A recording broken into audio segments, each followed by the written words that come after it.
Bismillahirrahmanirrahim. Assalamualaikum warahmatullahi wabarakatuh. Alhamdulillahirabbil alamin wa bihi nasta'in ala umurid dunya waddin. Wassalatu wassalamu ala asyrafil anbiya'i wal mursalin sayyidina wa habibina wa syafi'ina wa maulana Muhammadin sallallahu alaihi wasallam wa ala alihi wa ashabihi ajma'in. Allahumma faqihna fid din wa alimna at-ta'wil. Amin amin ya rabbal alamin. Wa ba'du. Halo, apa kabar semuanya? Semoga kita semua disehatkan dan selalu dalam lindungan Allah Subhanahu wa taala. Pada kesempatan kali ini kita akan belajar ilmu fiqih dengan tema ibadah kurban bersama saya M. Amin Sejali.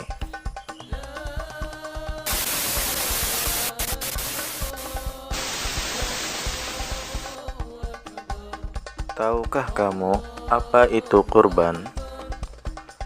Kurban menurut bahasa berasal dari kata qoruba yang berarti dekat. Maka orang yang melakukan kurban ini akan membuatnya semakin dekat kepada Allah Subhanahu wa taala. Sedangkan menurut syariat, kurban berarti hewan yang disembelih dengan niat beribadah untuk mendekatkan diri kepada Allah Subhanahu wa taala dengan syarat-syarat dan waktu tertentu. Nah, maka dapat kita ketahui bahwa di dalam kurban itu harus ada niatnya dan dibarengi dengan syarat-syarat dan waktu yang telah ditentukan. Kurban juga disebut udhiyah. Jadi selain kurban bisa juga disebut dengan udhiyah.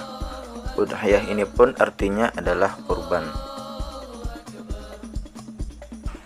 Hukum kurban.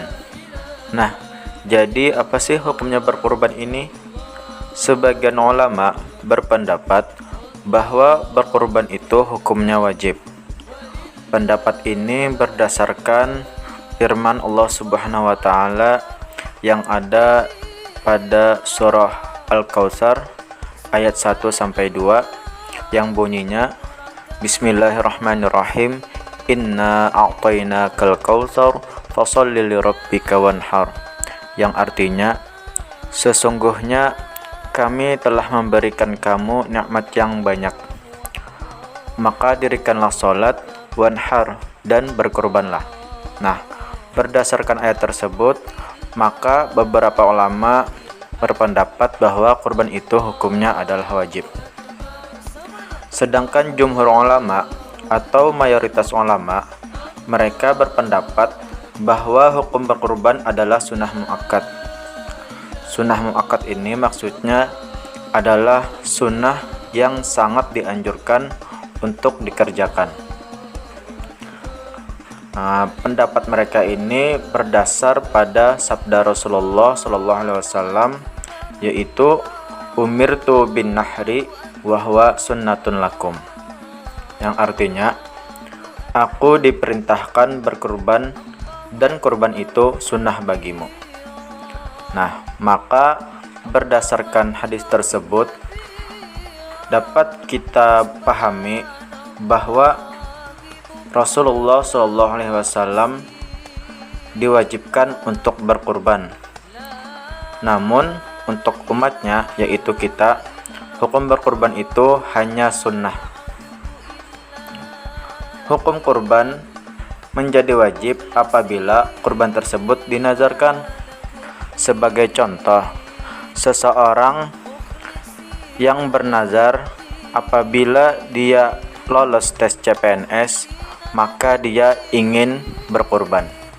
Nah, maka dikarenakan nazarnya ini, kurban itu hukumnya wajib bagi dirinya.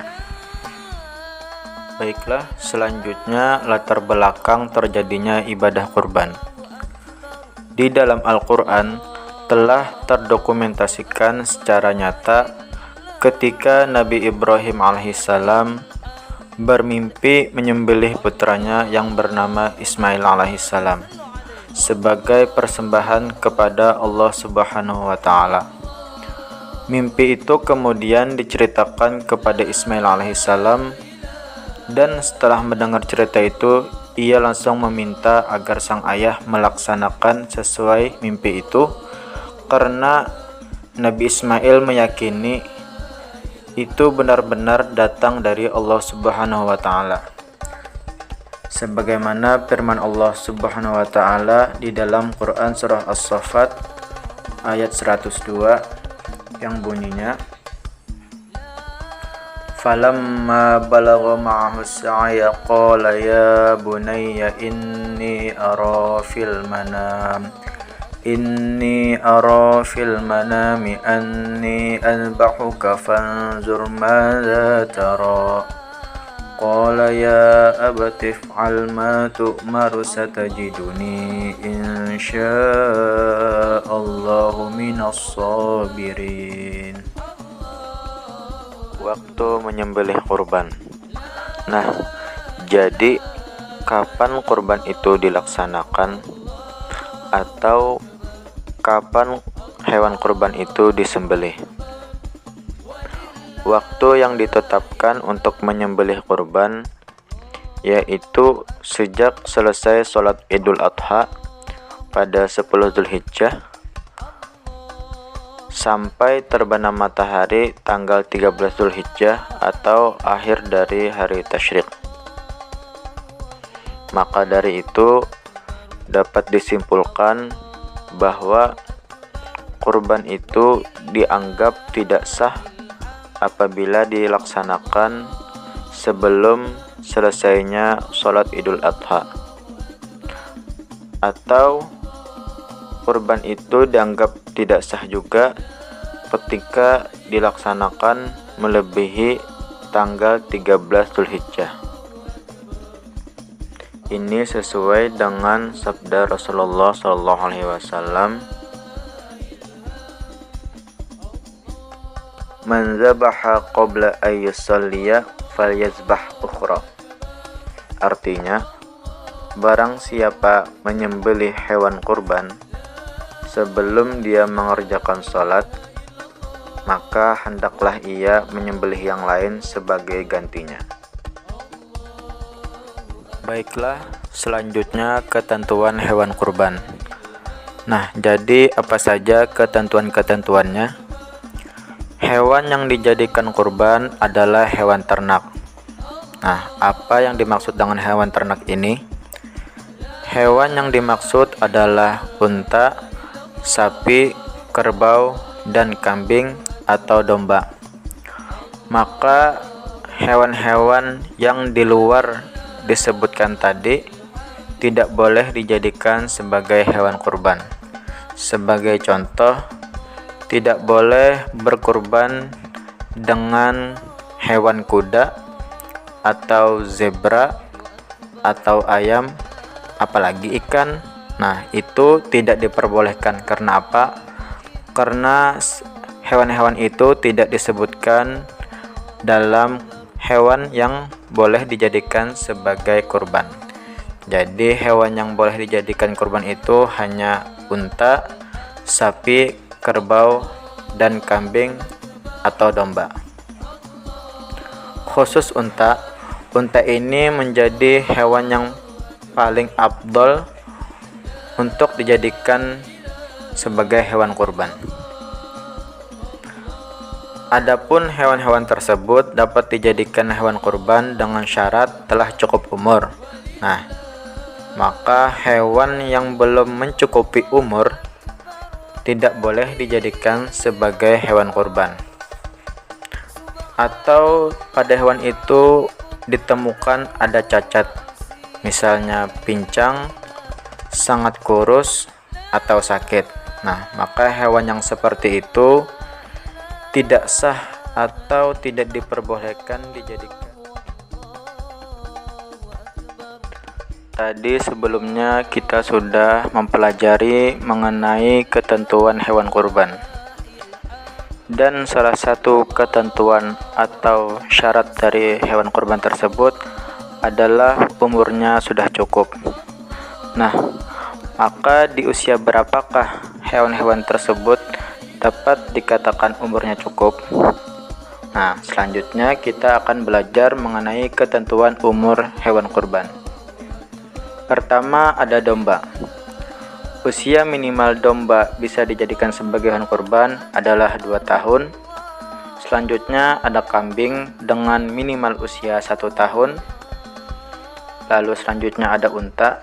Nah, untuk unta ini minimal usia dia bisa dijadikan sebagai hewan kurban ketika usianya sudah 5 tahun. Dan terakhir ada sapi atau kerbau dengan minimal usia bisa dikurbankan ketika usianya sudah 2 tahun.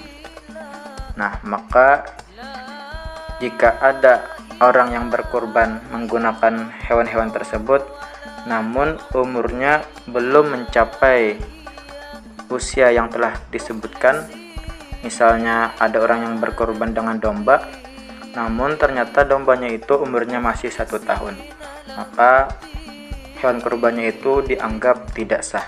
Karena apa? Karena belum mencukupi umur. Baiklah, selanjutnya pemanfaatan daging kurban. Ibadah kurban bertujuan untuk mendekatkan diri kepada Allah Subhanahu wa taala dan memperoleh keridhaannya. Maka salah satu tujuan utama dari ibadah kurban ini adalah taqarrub ilallah, untuk mendekatkan diri kepada Allah Subhanahu wa taala dan untuk memperoleh keridhaannya. Selain itu juga sebagai ibadah sosial untuk menyantuni orang-orang yang lemah. Nah, maka ibadah kurban ini termasuk dalam kategori ibadah sosial. Apa itu ibadah sosial? Ibadah sosial adalah ibadah atau perbuatan dari seseorang yang mana perbuatannya itu dapat memberikan manfaat atau kemaslahatan bagi masyarakat banyak. Maka dari itu ibadah kurban ini termasuk dalam ibadah sosial karena di dalamnya terdapat kemaslahatan bagi masyarakat banyak. Daging kurban sebaiknya dibagikan kepada fakir miskin dalam keadaan masih mentah, dengan ketentuan sebagai berikut. Pertama, 1/3 untuk yang berkurban dan keluarganya. Yang kedua, 1/3 untuk fakir miskin. Dan yang ketiga, 1/3 untuk hadiah kepada masyarakat atau disimpan agar suatu waktu bisa dimanfaatkan. Terakhir adalah hikmah kurban. Jadi, apa saja hikmah-hikmah dari melakukan ibadah kurban ini? Di antara hikmah berkurban adalah menunjukkan rasa syukur kepada Allah Subhanahu wa taala, mewujudkan tolong-menolong, kasih mengasihi, dan rasa solidaritas.